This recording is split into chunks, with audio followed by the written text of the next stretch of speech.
Good morning, everybody. Good morning. How's it going? Welcome to Beer About It, episode 5. I'm episode 5, right? We're at episode 5. Yeah. I'm Derek. This is Chris. We're Beer About It. Like I said, we educate people about beer, drink beer, taste beer, anything beer really. We are back at home in our home spot, back at the cafe. It's been a while. It has been a while. We kind of been on the road working for you guys. If you guys are around Growler Cafe, our little shop here, we're just looking at our lineup, making some really good connections, kind of traveling around, setting up some other Beer About It things. Yeah, for sure. So, but kind of nice to be at home a little bit. So, for those of you just joining us, we're going to kind of taste some beers today. Feel free to like us, share us. All those things help. We are increasing to see some increasement, if that's a word, on some views, right? Yeah. I don't know. It just kind of keeps growing and growing. So that's just a big testament to you guys out there sharing things, liking things. Push that like button, that share button. That's super appreciated. So anyway, we got a whole bunch of beers here at Tavour. I know we've mentioned them in the past before. If you guys are looking for an awesome bottle selection, Derek and I have a great collection at home. Yeah. I don't know, I've had like 100 bottles maybe. Yeah, at least. These guys are killer. It's a dangerous app, but that just means that it's one of the best out there. I know that I've shared that with a couple people here at the cafe, and they've expressed the same excitement as we have. So we've got a couple bottles that we've selected out of our personal stash here. This one's actually out of our cooler. Yeah. So we'll be trying that. You guys will be able to get that. We also have another bottle that you'll be able to buy in the stores right now too. So. Yeah, I'm super excited. We wanted to kind of put these bottles up. We're kind of toying around with a couple different ways of doing this. We thought it was important to kind of show you guys the lineup, because before when we were doing them, the beers are kind of sitting off camera and we're pulling them in. But this way it kind of gives you an idea of the lineup, so you guys can stick around. You guys know what we're going to be tasting, and have a little bit of an insight to what's going on. So yeah, totally. Definitely. So I see some of you guys are joining us now. Chrissy, hey, how's it going? Good morning. Mike, what's up? Brian, here you are. Mr. Bennett, good morning. Yeah, how is everybody doing this morning? Yeah, give us a comment, definitely. Let us know how you guys have liked the last few episodes, things that you guys want to see us talk about. If there's anything that we've missed or whatever, definitely comment, like it, share this video, please, with your friends, obviously. I know we've said it a couple times already. Right. Well, I think we had 5,100 views in our last video. Yeah, that's pretty big. Yeah, out of block 15. So we were super stoked that came up, for sure. So, we kind of put these up here because I know there's a few people we've been reaching out and saying, hey, show us the labels so that we can see them. We go to the stores, you can see them. We're going to probably take these down because they're sort of right in our way here. But anyway, take a snapshot of this or do whatever you need to do to kind of collect that for your little mental pictures anyway. So I think we'll take these down now. We're going to kind of touch base on quite a few things today. We're going to talk a little bit about our trip, which was really, really good. We headed up to Astoria. Yeah, it was a solid trip. I mean, being able to get out and just meet the breweries and meet the people that are behind the scenes, to us, I think, is the most important. And learning the story to be able to share with you guys is why we do it. So today we're going to be able to kind of dive into that a little bit and give you some insights and stuff that we never knew before we got there. And so we're going to talk a little bit about Belgian style beers as well today. So Trappist beers. I learned a little bit researching this bottle, so that's super interesting stuff. So there's a couple of things that we're going to go over. Definitely. Today. Yeah, so our trip to Astoria, we were able to kind of rub shoulders with a few guys. For those of you who've been there and been able to check out Buoy, those guys were super amazing. Really just hosted us, honestly. Gave us a grand tour. We were able to meet, 2 of the 4 owners of the business, the head brewer, Kevin, all the guys. I mean, Jessica, if you're watching this, Kevin, Luke, everybody. You guys were super amazing. We'll hopefully be able to schedule something to get back out there and do a show from Buoy. Yeah, I think that's the idea, right? Getting on the road, we stopped at DeGard and met with them, had a little, got to take the tour of that, learn a bit about wild beers, which is cool. We got to glean a little bit of interesting facts about those beers. We went to Fort George. Right, Fort George. Yeah, I went to Fort George. Those guys, you guys know, those guys are killing it. 10-year anniversary, right? They just celebrated 10 years on Saturday. They're releasing a barley wine barrel aged in Pinot Noir, I think, that comes out. Yeah. I think it comes out this weekend. I think it came out just today. Actually, it comes out today. Today's Saturday. Yeah. So it comes out today. Anyway, we were able to get the tour there. Jack, I think, is the name of the owner that we met. Those guys are growing and continuing to do amazing stuff. So huge. Anyway. Yeah. A buddy of ours, Josh Allison. He was actually a Mug Club member here. Him and his brother actually opened a brewery there called Reach Break. It's funny because we stopped by and hung out with them quite a bit. They have I don't know how many tap handles they have, but they only have 3 beers on right now, and they're brewing like crazy because everybody's drinking all their stuff. So super awesome to meet back up with them. I haven't seen him in over a year. He was just here in Sweet Home, so up in Astoria now, killing it with his beers. Totally. Yeah. We want to talk a little bit about our plans for that. Yeah, for sure. So every year, for those of you who are in this area, we do a brew fest every year during our anniversary, which is in September. For that, we do a collaboration beer. First year, we did one with Calapooya, which is local here in Albany. Second year, we did it with Vertigo out of Hillsboro. And this year, Josh from Reach Break asked us to brew with him. Oh, the guy's Cause walking. My Cause walking by. What's up, dude? So anyway, he asked us to do a beer with them. So we're going to be heading back out to Astoria to brew our anniversary beer with them. I think the idea is to do something like hazy and juicy, maybe like a Northeast style IPA. Yeah.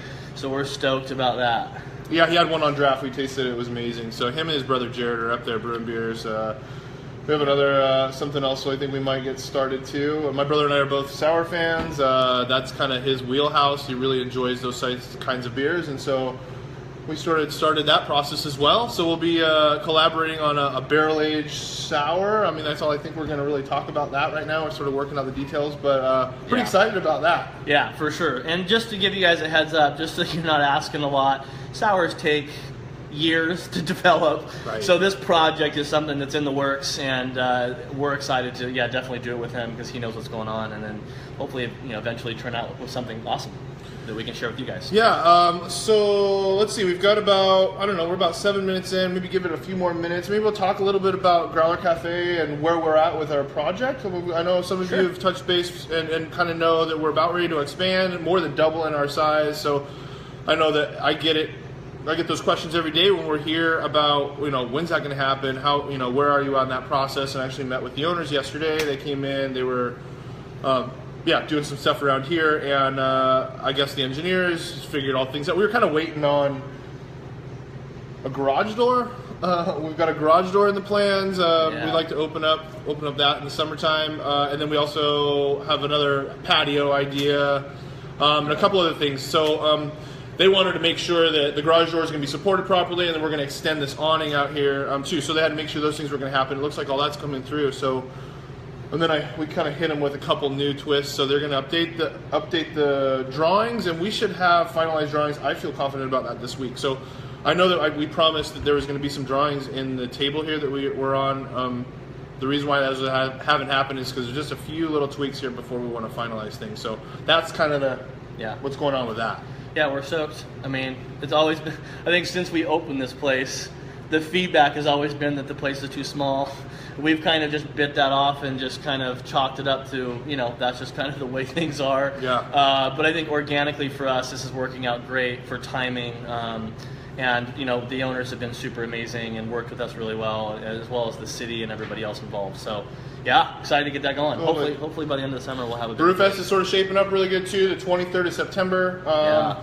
We sent out all of our invites here recently. We're actually still sending out invites, and they're slowly coming in, and so it's shaping up to be a really good Brewfest. So we're pretty excited about that. Totally. So if you guys noticed, those of you who are watching, you might be watching through Growler Cafe because we shared it to the page, but from here on out, we're going to be live from the Beer About It Facebook page as well as the Beer About It Instagram page.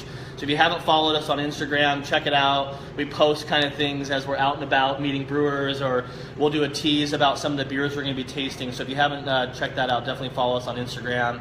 And hopefully, we got you can't see it behind us, but we got a camera here behind us that's going to be filming us for YouTube. So we're all set up and ready to rock and roll. Totally. really don't know how to do that editing sort of thing. So if there's anybody out there that you know does that sort of stuff, have them reach out to us, do a direct message us, and maybe we can hook up with them and get that ball rolling too. So, Christy, I see that you joined us. Thank you so much. Mom, you're on here. Yeah, that sour does sound really good. So I think we're about ready to go, huh? Yeah, sure. Yeah, we can kick off. Sure. Do you want to go ahead and start?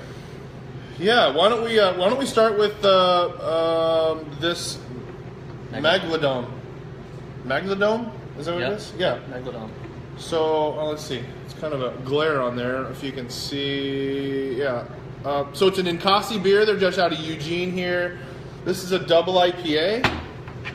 It says on here on the back when I was reading the descriptions that this is kind of Total Domination's big brother. So they took this one, sort of amped up the grain bill a little bit, and added a little more alcohol to it. So this pours amber, filtered. Set this here for you guys to see. There's the color of it, guys. You guys can see what it looks like here. So the Megalodon, I don't have to say it. You guys say it. It's an Imperial IPA. It's 10% ABV, 100 IBUs, and it rates at 3.86 on Untapped. This is something, like I said, you guys can pick this up in a bottle. It's a seasonal IPA, so definitely get out there and check this out. What do you? So I get super alcohol. There's a lot of alcohol in the nose. Vapor. Yeah, definitely. You can tell it's going to be a doozy. 10%. Right. You don't get much hops out of it, really. It says it's dry hop too. Yeah. Little citrusy, orange peely, a little bit, not too much. Ooh, malty. Oh my gosh, super malty. Dry. Yeah. With the back. Finish is dry, sweet, like you would sweet. expect in a double IPA. It doesn't taste like Total Domination. Is way drier and way more piney and I think that's what I haven't. It's been a while since I've had Total Domination, but this is a totally different beer. This is dry. Like right now, it's hanging. Right. It's hanging in there with me. We talked about tannins last week a little bit about that dryness and what that means, and there's a lot of this in there. That just means there's a ton of hops in here. When it says 100 ABV or IBUs, even though it's got a lot of hops in it. So I don't know. I think it's a good beer. I like it. I'm gonna be honest and say that it's not my favorite. I mean, I could probably get through a pint of it. It just the balance for me isn't there. Like it's really hoppy. Super. Kind of syrupy though. I'm taking another. Yeah. The second, third sips. Yeah, and maybe if it warmed up, it'd be different. I don't know. We've never talked about that. Trying beers at different temperatures. Oh, right. IPAs traditionally you drink cold. I mean, you wouldn't really hear somebody talk about drinking an IPA room temperature. But some of these other stuff that we're going to try today, like this barrel-aged Belgian and some of your sours that we're going to try and things like that, they change profile completely when they warm up. Like, they can be completely different beers. Definitely. None of our buddies showed up today to drink any of these beers. Mike, you just drove by. There's free beer in here, buddy. Where you at? All right, next beer. Next one. All right, so we got rounding third from MadTree Brewing. So I'm excited to try this because this is something as a lot of Tavour beers are. You can't buy this here. Right. This is from Cincinnati, Ohio. And I looked them up. They're killing it. All their beers are up there in the high 3s to 4s on Untapped. This one is a red IPA. It's I believe, a 51 IBU beer and 6.5% alcohol. A red IPA. A red IPA. So the malts and the grains that go into this are going to be more toasted than you would be in a traditional IPA, which is where you get your red from. This is actually pretty dang close to the color of the beer that we just tried, honestly. Yeah, nice and frothy head on. Yeah, definitely. This is the color of it here, nice and dark, kind of hazy. Can't really see through it. This rates 3.9 on Untapped, so pretty high. Smells malty, Yeah. caramely. Super malty. Yeah. It's Yeah. pretty hazy too. Like I didn't expect it to be. Yeah, that I'm hazy. gonna guess before I try this is gonna have a nice creamy mouthfeel to it. It smells syrupy to me, like a strong ale. It does, yeah. It smells like It looks like a strong ale. Yeah.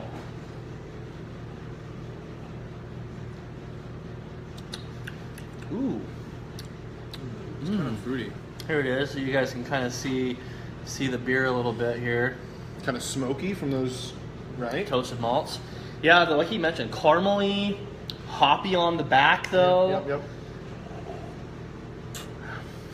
Like toast. It reminds me of like toast. Oh, yeah. Like bread. Yeah, it does have a little bit of like I get what you're saying there. I wouldn't say it's bready though. It's not that. Not It's not yeasty. biscuity. Yeah.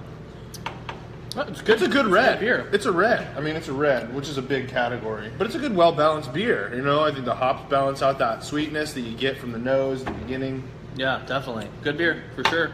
I like it. MadTree. Killing it. We get some big old beers today. What was this one? Did you give the specs on this already? Yeah. 6.5, 51 IBU. We get some big old beers, and it wasn't really my intention. I just sort of reached into the many bottles in my garage and just grabbed a couple, and just turned out to be big old beers. So let's do this one next. So this one is Adelbert's Brewery vintage series. It's a barrel aged 2015 vintage monks. So every beer that we try, we go online and do some research and kind of see what we can, find out about the beer. Get obviously some descriptions about it, where it was made, kind of a little bit about the brewery. Man, I dove into this beer, and geez, I was looking at descriptions, and then I had to look up definitions of the words that were describing the descriptions of the descriptions. So I ended up learning a lot about this beer. I'll let you pour, and I'll do some. So let's see. This guy. Let's see. It's a 9.1% beer. It doesn't have any IBUs. It didn't list anyways. It's rated 4.05 on Untapped. Wow. So it rates pretty high, right? So when it says Trappist style, I wasn't really sure. I know that a lot of times when I have a Trappist beer, I say it's clovey, right? It's just like a Trappist yeast. But what I found out was Trappist comes from from Trappist monks. Oh my gosh. And these monks were like super strict. They had a vow of silence. They used to brew beers. I guess they brewed beers to feed the community, is what it said. So I thought that was sort of funny. I'm like, well, these monks are out there, a vow of silence, super strict, and they're just getting the community drunk. That's great. We feed our community with beer too. So they kind of helped me dive into a Belgian style. So Trappist is this area. It has to be, in order for it to be a Trappist Belgian beer, it's got to be brewed in a Trappist monastery is one thing. It must be secondary importance, so it can't be the first thing. It can't be just a brewery, right? Obviously their religion is the most important part, and then the beer is secondary. And then it has to be non-for-profit. So that's the only thing that has to be a true Trappist Belgian style beer. Those are the three criteria. Crazy. So when you see beers that say Trappist on them, a lot of times they'll say Trappist-inspired ales. So doing it in the same style, form, but not true to. So they have the double and the triple Belgians. Doubles are kind of lower in alcohol. They're brown ales. Mild bitterness. They say heavy body, sort of cereal characteristics, which I kind of think of when I'm thinking of Belgian styles anyway, biscuity. And like Cheerios. Like Cheerios. Yeah. I'm excited to try this. I just smelt it twice. Is this barrel aged? It's barrel aged, yeah. So it's barrel aged in red wine barrels. You can get that. So you can totally for 2 full years. So that was really what was intriguing to me about this. So I'm thinking like this really sweet, high alcohol, bitter, really caramely, thick beer, and aged in red wine barrels. So, oh my gosh. Yeah? I'm excited to try it now. Oh my gosh. Red wine all over. When you smell it. So we did a barrel-aged double IPA, our first collaboration with Calapooya. We barrel-aged our IPA in a Pinot Noir barrel for 7 months. This is amazing. And when I smelt it, it reminded me of that beer. So when you get this in the nose, So it's like it smells like you're smelling a glass of wine. I mean, Right. almost literally smelling it like it's smelling like a glass of wine. Then when you taste it, it's not syrupy. No. It's super crisp It's and not sweet at all. and silky and not sweet, very tart. Very tart. And the Fruity. tannin, and that dry tannin from the oak comes through. This is like one. This is like our. This is going to rate up there. Definitely. This will be something that we'll be seeking after and getting this again. Well, it's got actually like batch number on here. This actually, when I looked it up, it was like no longer in production. Lucky for me, I picked up 2 bottles of these, so I got another one. Oh, do you know? Yeah. We'll be drinking that together, my brother. So did you mention that this is a gold medal winner at GABF? I did not. So GABF was Great American Beer Festival, which biggest is, brew fest in the nation in Denver. Yeah, this won a gold medal for the Belgian French style ale category. To win a gold medal, you got goosebumps. He's got goosebumps. To win a gold medal at GABF, that's huge because there's thousands of beers that go into those categories. This is delicious. I'm excited to see what this is going to taste like when it warms up. So you guys know, like, this has been barrel aged for 2 years in a red wine barrel, so it's going to pick up a lot of qualities of red wine.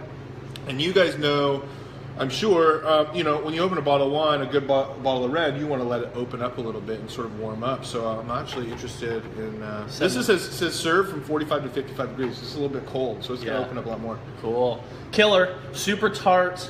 Great sour. Well balanced. This is not for the faint of heart, though. I mean, like, this is a pretty tart sour. This is not like a kettle sour. Definitely tell it's barrel aged. Got some funk in there. Absolutely, Aaron. This is a great start to my day. 9.1%. You don't get any alcohol in this beer. Oh, this is dangerous. Tavour, coming through again. Killing it. Telling you guys, it's an app on your phone. Just download the app. If you don't want to buy anything, at least you can kind of see what they're offering. Blows your mind. Whoever's writing the descriptions is a poetic genius. Like, seriously. I just don't even read the descriptions anymore. You can't. You read them and you're just like, I gotta have that. Yep, gotta have that. Gotta have that one. Gotta have that. So it gets a bit dangerous, but download the app on your phone. You get a notification every day. They offer 2 bottles, except for on the weekends. It's only 1 bottle a day. But then you say yes or no. I want this bottle or I don't want this bottle. So yeah. Anyway, just an awesome app. They're not paying us to do this. We just love the app. We're giving them love. And you guys get to. Well, if you guys were here, you could share some of these with us. But Cody, save you a sip, dude. We got plenty of sips here, dude. No Come on down, buddy. Come on down, dude. I'm gonna save this one aside. I'm excited about that one. That was good. That was Who would have thought? Delicious. Like the description was. All right, next on the list. I'm stoked about this one too. So, 3 Magnets Brewing. This is called Big Juice. Any description that says that on it, I'm excited to try. Another reason why I'm excited to try this is from our stomping grounds. So this is from Olympia, Washington. Both of us grew up in the Pacific Northwest, up in Washington, in the Bremerton, Gig Harbor area. 3 Magnets on there. If you haven't been there, I've never been. Yeah. I've never been. I actually lived in Olympia for a time, and I never went there. But so this guy here is a double IPA. It's coming in at 9%. So it's another big beer. Jeez. 100 IBU. So this is going to be the same IBU as the Megalodon that we tried earlier. So I'm interested to see the difference here and see how it kind of goes. But yeah. It's kind of fun to try the same kinds of beers. You like take 2 Imperial IPAs or 2 IPAs and sort of taste them back to back. It helps you to sort of pick out new flavors. If you taste it all at one time, then if you've got another one to contrast it with, it sort of helps pick out different things out of that beer. So this guy's a super golden color. Hey, Robin Snitchler, or I guess Graham now. Robin, it's been so long since I've seen you. I'm glad you're tuning in here. Hey, Robin. Yeah. That's awesome. Yeah. Okay, so let's taste this beer. Definitely. Cheers, by the way. All right. 10:30 somewhere. Here. Ooh, still pretty alcohol, right? Yeah. What did you say this one was? This is 9%. So definitely alcohol in the nose. A little more hop profile, right. Citrusy. Pineapple. Yep. Oh, definitely pineapple. Yeah. Yeah, fresh fruit, tropical fruits. Tropical fruits, yeah. So while he's trying this, I got to read this to you. This is crazy. Oh, wow. So Three Magnets Brewing, this is kind of like their mantra on the back and what they kind of live by as a brewery. Bear with me, it's short. In 1898, Sir Ebenezer Howard wrote the book Garden Cities of Tomorrow, in which he took aspects of town living and country living to create the concept of a utopian city that lived harmoniously with nature. Three Magnets Brewing celebrates this way with the close connection to nature, committing to sustainable living, and abundance of quality meats, fresh seafoods that embrace the community-supported agriculture. So these guys are like, you know, kind of that new age, like really giving back and trying to use sustainable ingredients in the things that they're doing. So sounds like Portland, Eugene, Corvallis, you know, we're all sort of, well, a lot of the Oregon community, at least in this area, is sort of moving towards that. So it sounds like this is right up their alley. So this is a lot cleaner and a lot lighter mouthfeel than I expected it to be. Ooh. Not overly sweet for a 9%. I mean, it is. So good. But the balance is good. Pineapple-y still, right? Comes through in the mouth as well. Not overly malty, pretty clean mouthfeel. Yeah, a lot cleaner than this one. As he chokes. That's the vapor, that alcohol vapor. Oh my gosh. Yeah, so this one's a little more like caramely, brown sugary, a little heavier. And a darker malt, right? A lot more. So this is the Megalodon that I was talking to you about. Still a great beer, guys. I mean, this 22-ounce beer is going to give you a buzz. If you're looking at that, do that for sure. You can get this at the store right now. This is a great double IPA. Yeah. And it's right in the right there. It's sweeter, more tropical, I think they a little bit knocked it. cleaner. Yeah, knocked it out of the park with this. I could drink this all day long. This I is don't know good. about all day. Well, try to stand Depends on my on feet all what your day. day's like, huh? Yeah. All right. All right, last but not least. This is the one we have in our bottle cooler right now. This one's extremely limited. Extremely limited. So, like, when I'm looking at inventory, sometimes when I'm buying beers for our shop here, you see things come through and you just buy them, you know, because if you don't buy them right when they come out, they're just gone. Similar to that Bourbon County stuff that we were talking about a couple episodes ago. You snag it up, you grab it, and so this is a collaboration. I'll let you pour and I'll talk a little bit. Definitely. It's a 14.3% beer. Say what? 14.3. 14.3. There's no IBUs listed on here, and it's rated 4.3 on Untapped. So, Wow. which I don't know if we've drank any beers 4.3 yet. I don't think we Anyway, have. so this is a blend. So Hair of the Dog is in Portland. Yep. Deschutes is in Bend. So these guys collaborated, and it's a blend of 4 different beers. So Deschutes did the Abyss, which is an imperial stout. Yep. It's been aged in Pinot Noir barrels. So they took their Abyss, they aged it in Pinot Noir barrels. They also did their Stoic, which is a strong ale of theirs, and they aged that in Pinot Noir barrels as well. And then Hair of the Dog did their Fred, which is a golden strong ale. And it was aged in American oak and rye whiskey barrels. So we got wine-aged beer, whiskey, barrel-aged beer. And then their second beer that they blended was the Doggy Claws, and that's aged in cognac barrels. Oh my goodness. So they blended all those together. Bottle Pinot Noir, conditioner. cognac, and whiskey. Yeah. Right. Wow. 4 different beers. 4 different beers. In one bottle. It's a strong ale. Yeah, Wow. obviously. Wow. So this is bottled back in August. It says here on the bottle. So this has been in the bottle for a little while. Yeah.